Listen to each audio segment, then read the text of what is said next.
एकादशों अध्याय। देवताओं द्वारा देवी की स्तुति तथा देवी द्वारा देवताओं को वरदान।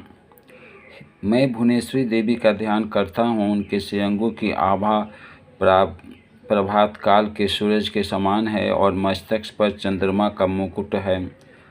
वे उभरे हुए स्तनों और 3 नेत्रों से युक्त हैं। उनके मुख पर मुस्कान की छटा छाई रहती है और हाथ में वरद, अंकुश, पाश एवं अभय मुद्रा शोभा पाते हैं। ऋषि कहते हैं, देवी द्वारा वहाँ महादैत्यपति शुंभ के मारे जाने पर इंद्र आदि देवता अग्नि को आगे करके उन कात्यायनी देवी की स्तुति करने लगे। उस समय अभीष्ट की प्राप्ति होने से उनका मुख थे और उनके प्रकाश से दिशाएं भी जगमगा उठी थी। देवता बोले, शरणागत की पीड़ा दूर करने वाली देवी, हम पर प्रसन्न हो। वो संपूर्ण जगत की माता, प्रसन्न हो। वो विश्वेश्वरी, विश्व की रक्षा करो। देवी, तुम ही चराचर जगत के अधीश्वरी हो। तुम इस जगत की एकमात्र आधार हो, क्योंकि तुम पृथ्वी रूप में तुम्हारी ही स्थिति है। देवी, तुम्हारा पराक्रम है। तुम ही जल रूप में स्थित होकर संपूर्ण जगत को तृप्त करती है। तुम अनंत बल संपन्न वैष्णवी शक्ति हो। इस विश्व की कारणभूता परा माया हो। देवी, तुमने इस समस्त जगत को मोहित कर रखा है। तुम ही प्रसन्न होने पर इस पृथ्वी पर प्राप्ति कराती हो। देवी, संपूर्ण विद्याएं तुम्हारे ही भिन्न भिन्न स्वरूप हैं।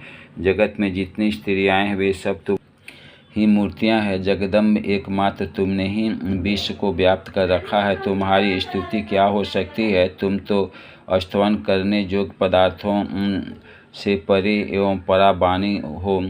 जब तुम सर्वस्वरूपा देवी, स्वर्ग तथा मोक्ष प्रदान करने वाली हो, तब इसी रूप में तुम्हारी स्तुति हो गई। तुम्हारी स्तुति के लिए इससे अच्छी उक्तियाँ और क्या हो सकती है। बुद्धि रूप से सब लोगों के हृदय विराजमान रहने वाली तथा स्वर्ग एवं मोक्ष प्रदान करने वाली नारायणी देवी, तुम्हें नमस्कार है। कला, काष्ठा आदि रूप से क्रमशः परिणाम की ओर ले जाने वाली तथा विश्व का उपसंहार करने में समर्थ नारायणी, तुम्हें नमस्कार है। नारायणी, तुम सब प्रकार का मंगल प्रदान करने वाली मंगलमयी हो। कल्याणदायिनी शिवा हो। तुम सब पुरुषार्थों की सिद्ध करने वाली शरणागत वत्सला, 3 नेत्रों वाली एवं गौरी हो। तुम्हें नमस्कार है।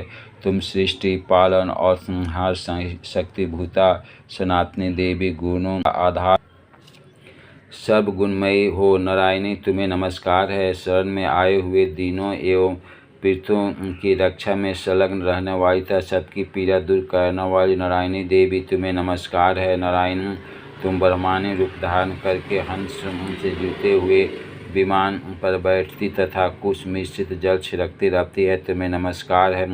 महेश्वरी रूप से त्रिशूल, चंद्रमा और सर्प को धारण करने वाली तथा महान वृक्ष की पीठ पर बैठने वाली नारायणी देवी, तुम्हें नमस्कार है। मोरों और मुर्गों से घिरे रहने वाली तथा महाशक्ति धारण करने वाली कौमारी रूप धारिणी निष्पापी नारायणी, तुम्हें नमस्कार है। शंख, चक्र, गदा और सार्ग धनुष उत्तम आयुधों को धारण करने वाली वैष्णवी शक्ति रूपा नारायणी, तुम प्रसन्न हो। तुम्हें नमस्कार है।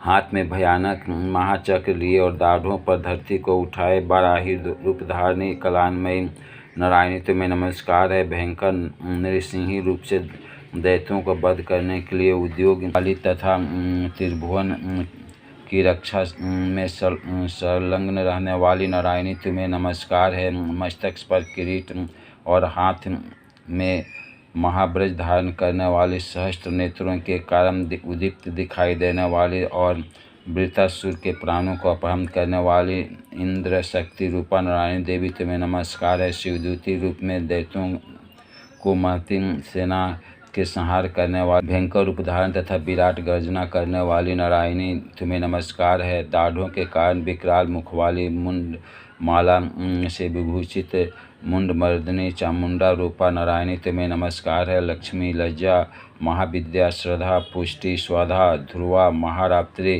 तथा रूप नारायणी, तुम्हें नमस्कार है। मेघा, सरस्वती, वरा, भूति, भ्रामरी, रंग की अथवा पार्वती, तामसी, महाकाली, नियता, स्वयंपरायण तथा ईशा सबकी अधीश्वरी रूपिणी नारायणी तुम्हें नमस्कार है। सर्वस्वरूपा, सर्वेश्वरी तथा सब प्रकार की शक्तियों से संपन्न दिव्य रूपा दुर्गे देवी, सब भयों से हमारी रक्षा करो तुम्हें नमस्कार है। कतायनी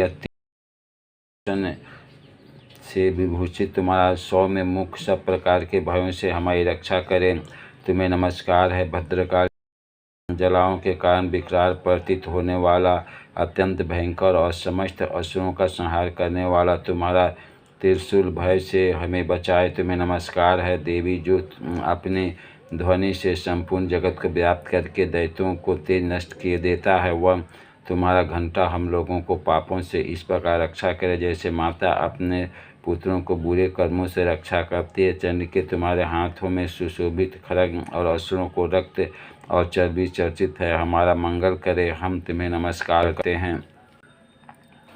देवी, तुम प्रसन्न होने पर सब रोगों को नष्ट कर देती है और कुपित होने पर मनोवांछित सभी कामनाओं को नाश कर देती है। जो लोग तुम्हारी शरण में जा चुके हैं उन पर विपत्ति हो तो आती ही नहीं, तुम्हारी शरण गए हुए मनुष्य दूसरों को शरण देने वाले हो जाते हैं। देवी अंबिके, तुमने अपने स्वरूप को अनेक भागों में विभक्त करके नाना प्रकार के रूपों से जो इस समय इन धर्मद्रोही महादैत्यों का संहार किया है, वह सब दूसरी शक्ति थी।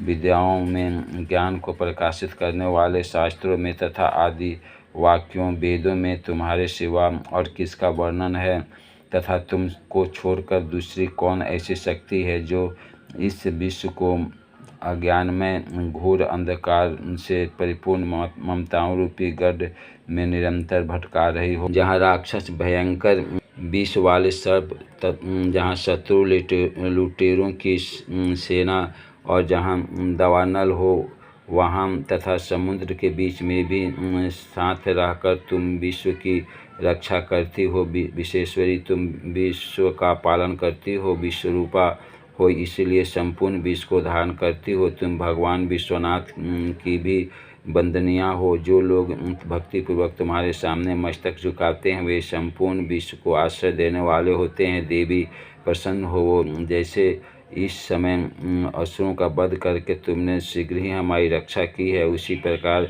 सदा हमें शत्रुओं के भय से बचाओ। संपूर्ण जगत का पाप नष्ट कर दो और उत्पात एवं पापों को फल स्वरूप प्राप्त होने वाले महामारी आदि बड़े बड़े उपद्रवों को शीघ्र दूर करो। विश्व की पीड़ा दूर करने वाले देवी, तुम्हारे चरणों में पड़े हुए हम प्रसन्न हो। वो त्रिलोकनी वासिनियों की पूजनीय परमेश्वरी, सब लोगों को वरदान दो। देवी बोली, देवताओं, मैं वर देने को तैयार हूँ। तुम्हारे मन में जिसकी इच्छा हो वह वर मांग लो। संसार के लिए उस उपकार वर को मैं अवश्य दूंगी। वर को मैं अवश्य दूंगी। देवता बोले, महेश्वरी, तुम इस प्रकार तीनों लोकों की समस्त बाधाओं को शांत करो और हमारे शत्रुओं का नाश करती रहो। देवी बोली, देवताओं, वैश्वत मनवंतर के 28वें युग में शुंभ और निशुंभ नामक 2 महादैत्य उत्पन्न होंगे। तब मैं नंद की पत्नी जसोदा के गर्भ से अवतीर्ण हो विंध्याचल में जाकर रहूंगी और उक्त दोनों असुरों का नाश करूंगी। फिर अत्यंत भयंकर रूप से पृथ्वी पर अवतार ले मैं वैपरिचित नाम वाले दानवों का वध करूंगी। उन भयंकर महादैत्यों को भक्षण करते समय मेरे दांत अनार के फूल के भांति लाल हो जाएंगे। तब मैं स्वर्ग में देवता और मर्त्यलोक में मनुष्य सदा मेरी स्तुति करते हुए मुझे रक्तदंतिका कहेंगे। फिर जब पृथ्वी पर 100 वर्षों के लिए वर्षा रुक जाएगी और पानी का अभाव हो जाएगा, उस समय मुनियों के स्तवन करने पर मैं पृथ्वी पर अयोनिजा रूप में प्रकट होंगी और 100 नेत्रों से मुनियों को देखूंगी। अतः मनुष्य शताक्षी इस नाम से मेरा कीर्तन करेंगे। देवताओं, उस समय मैं अपने शरीर से उत्पन्न हुए शाकों द्वारा समस्त संसार का भरण पोषण करूंगी। जब तक वर्षा नहीं हो तब तक वे शाक ही सब कोई प्राणों की रक्षा करेंगे। ऐसा करने के कारण पृथ्वी पर शाकंभरी नाम से मेरी ख्याति होगी। इसी अवतार में मैं दुर्गम नामक महादैत्य का वध भी करूँगी।